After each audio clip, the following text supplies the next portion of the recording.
Welcome back to the Forensic Detailing channel, available for weddings, funerals and bar mitzvahs, and detailing training courses in the description, and patronage, and Instagram, and all that other sort of stuff. Click, click, click, click, click. Guys, what the hell is going on with petrol prices at the moment? I don't tend to watch the news too much. I tend to talk to people and stuff like that. But what the hell's going on with petrol prices? We're getting near like £2 a litre. So the point of this video that I wanted to do is it's costing over £100 to fill up like a car with petrol, especially that E5 stuff, whatever that is, E5 and E10. I always put the E5 in. My question to you is, can you actually afford now to fuel your car? Because it's not just petrol, is it? It's electricity bills have gone up, cost of materials have gone up, cost of food's gone up, cost of gas has gone up, although everything's gone up in price. But this hike in price in petrol seems ridiculous. Who's actually kind of struggling to sort of like fill the tank and break even at the end of each month?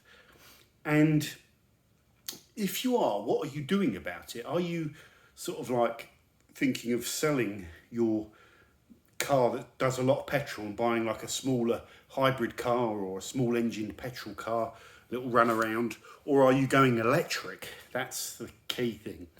Now, I'll put in the comments what you're doing and how this is affecting you. That's the first thing I want to read. The second thing, what is the second thing? Why is the government, and it's not a political channel, but why is the government doing nothing about this?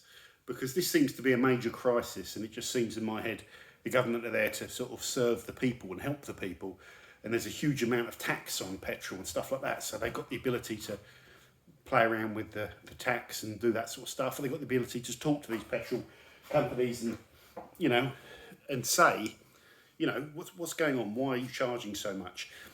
Third question is, why are the petrol companies, whoever they are, I don't want to, you know, they're big, obviously the big corporations, a few spring to mind, but there's probably, you know, many players, you know, that are taking petrol out the ground, refining it and selling off, you know, petrol.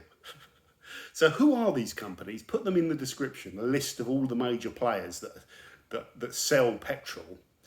And why is the price going up? Has it got anything to do with the war in Ukraine? I can't see what that's got to do with the price of petrol, but maybe it is, you know, maybe it hasn't.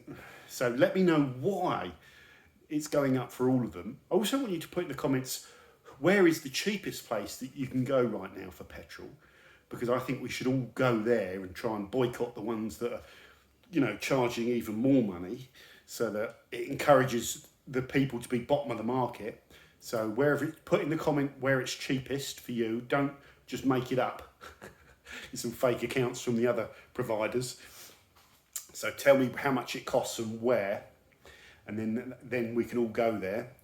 Now the last thing is, some people are saying that this is kind of like this conspiracy theory stuff, is that the government aren't really too worried. The government are committed to getting us all to drive electric cars by whatever date. Was it 2030? I don't know. You tell me, put it in the comments. So it's not in their interests to worry about this, because the whole petrol price and diesel increase just pushes and promotes the idea of us all moving over to electric, and it starts getting us moving. It starts reassuring the car companies that they can actually sell these cars, you know, so it's worth their time developing them. So I think, I don't think, but is there any truth to that we're being sort of encouraged? The carrot and stick, and this is the stick, this is beating us. You will not be buying petrol. So the government aren't doing anything about it because it's all part of encouraging you to use electric. Let me know your thoughts on that as well. That's something that seems, you know, might be a bit conspiracy theory-ish, but it's a bit like when the government many years ago wanted us to drive diesels, was encouraging us to drive diesels. I just figured the best thing to do was do the opposite of that. Don't buy diesel, buy petrol. And that logic actually came good, because then everyone went over to diesels, or loads of people did, and then you all know what happened there.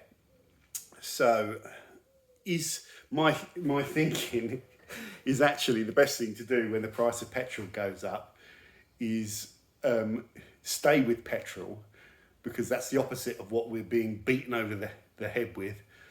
Don't take the carrot of getting an electric car, because once you have got it, they'll figure out another way of getting money off you. And one thing's for sure, they won't take less money off you as a result of going over to electric. You always end up paying more. So this is twofold. This is a discussion on this whole petrol crisis and why nothing's being done, and my thoughts on that. And it's also draining you of information, because some of you know a lot more about this than me.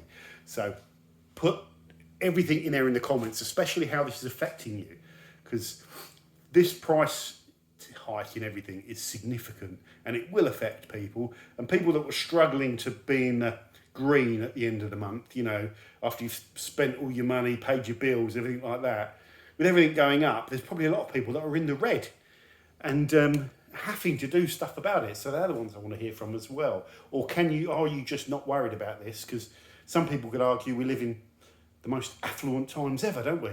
Everyone's got smartphones.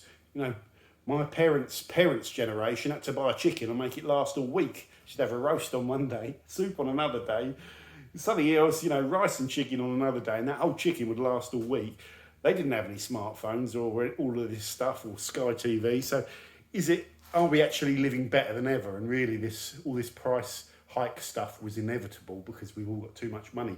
I don't know about that, but maybe there's some truth to that, because everyone has a smartphone, don't they? If you're poor, you wouldn't be able to afford 50 quid a week on smartphones. So there you go.